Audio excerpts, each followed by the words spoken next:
Сәлеметсіздер ме, құрметті студенттер? Бүгінгі алдарыңыздағы пән анатомия, физиология және дене шынықтыру гигиенасы. Бүгінгі жаңа сабақтың тақырыбы тыныс алудың маңызы, тыныс алу мүшелерінің құрылысы мен қызметі. Бүгінгі жаңа сабағымыздың мақсаты тыныс алу мүшелерінің құрылысы, қызметі, адам өміріндегі маңызын, адамның тыныс алу қызметінің әрекетінің физиологиясымен таныстыру және ақпарат беру болып табылады. Жаңа сабағымызды бастамас бұрын өткен сабақта қан айналу жүйесін өткен болатынбыз. Сіздердің назарларыңызға 10 сұрақтан құралған тест тапсырмасы берілген.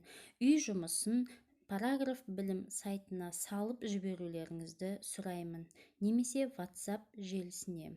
Бүгінгі сабағымыздың жоспары тыныс алу, оның маңызы, тыныс алу жүйесі, тыныс алудың кезеңдері, тыныс алу қозғалыстарының биомеханикасы, тыныс алудың реттелуі деген сұрақтар бойынша қарастырамыз. Тыныс алу жүйесінің құрылысы мен қызметі адамның жасына, жынысына байланысты ерекшеліктер болады. Тыныс алу жүйесінің мүшелері қызметтеріне қарай екіге бөлінеді. Бірінші, ауаны сыртқы ортадан ішке және іштен сыртқа қарай қозғайтын тыныс алу жолдары, мұрын қуысы, көмей, кеңірдек және бронхлар.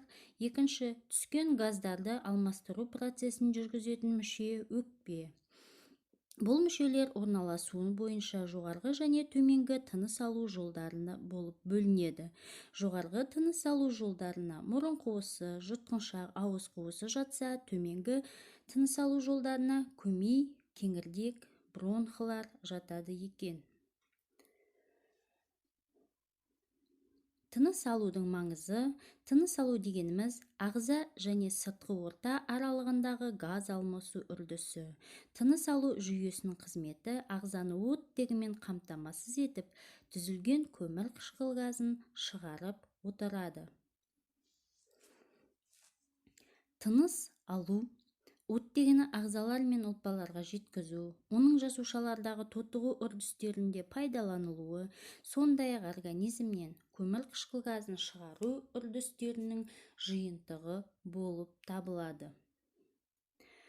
Адамның тыныс алу жүйесіне мыналар кіреді. Бірінші, ауа жолдары, екінші, өкпе, үшінші, тыныс бұлшықеттері, төртінші, тыныс жүйкелері, бесінші, тыныс орталықтары.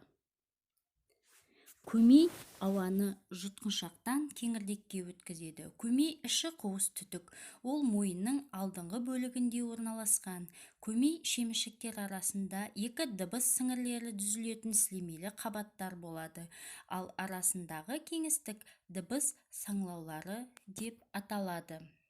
Кеңірдек ұзындығы 9-13 см, диаметр 15 мм. Өңештің алдында орналасатын түтік сақина тәрізді 16-20 шемішектен тұрады. Кеуде омыртқасы деңгейінде кеңірдек негізгі екі бронхыға бөлінеді. Бронхлар оң және сол жақ өкпеге кіреді. Содан кейін тармақталып, бронха ағыны түзіледі. Ең ұшындағы жіңішке бұтақшалары бронхиола деп аталады. Өкпенің құрылысы. Өкпе кеуде қуысында орналасқан. Оң жақ өкпе 3 бөліктен, сол жақ өкпе 2 бөліктен тұрады. Өкпенің сыртқы дөңес бетін қабырғалар қоршайды, ал ішкі ойыс жүрек жақ бетінде өкпе қақпасы орналасқан. Өкпе қақпасы арқылы артериялар, жүйкелер, өкпе веналары кіреді. Тыныс алу кезеңдері 5 кезеңнен тұрады. Сыртқы тыныс алу кезеңі, өкпедегі газдар алмасу, газдардың қан арқылы тасымалдану, ұлпалардағы газ алмасу және ұлпалық тыныс алу деп 5 кезеңге бөлінеді. Тыныс алудың биомеханикасына келетін болсақ, сыртқы тыныс алу көкірек қуысы көлемінің өзгеруі арқасында жүзеге асады. Өкпе оның соңынан дем алғанға кеңейіп және дем шығарғанда тарылып пассивті түрде ілесіп отырады.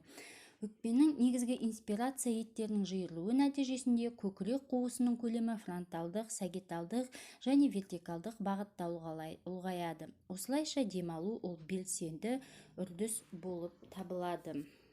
Жай дем шығару пассивті жүреді. Инспирация еттері босаңсиды, көкірек қуысы тарылады. Белсенді дем шығаруға экспирация еттер қатысады, яғни қосақ еттері, ішкі қабырға аралық еттер. Бүгінгі сабағымызды қорытындылайтын болсақ, тыныс алу деп организм мен сыртқы орта арасындағы оттек түсіп, көмірқышқыл газының шығарылуымен байланысты жүретін газ алмасу процесін айтады. Адам үнемі сыртқы ортадан қоректік заттарды, суды, оттегін алады. Оттегі адам өмірі үшін аса маңызды. Оттегі ұлпалардағы тотығуға қатысады. Тыныс алу деп мүшелер мен қоршаған ортаның арасындағы газ алмасуды айтады. Тыныс алуға қатысатын мүшелер тыныс алу жүйесін құрайды. Бұл жүйенің мүшелерін екіге бөледі: тыныс алу жолдары және басты тыныс алу мүшесі өкпе.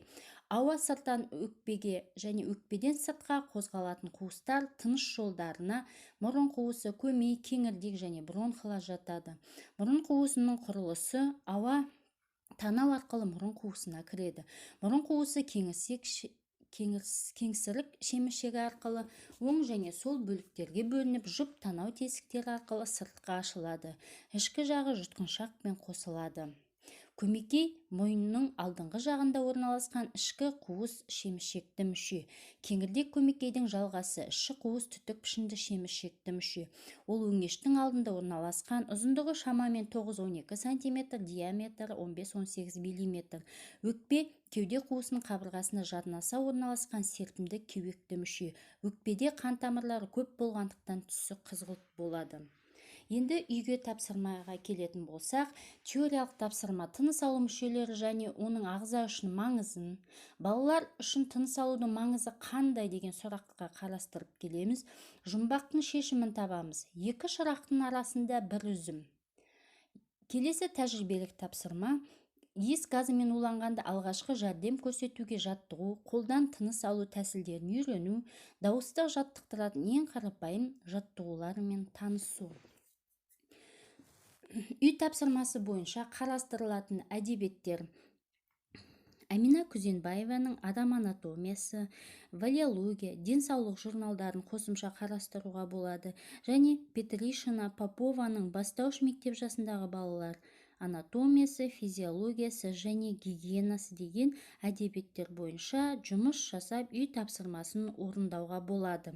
Бүгінгі сабақта назар аударғандарыңызға көп рахмет. Келесі сабақта кездескенше сау саламатта болыңыздар.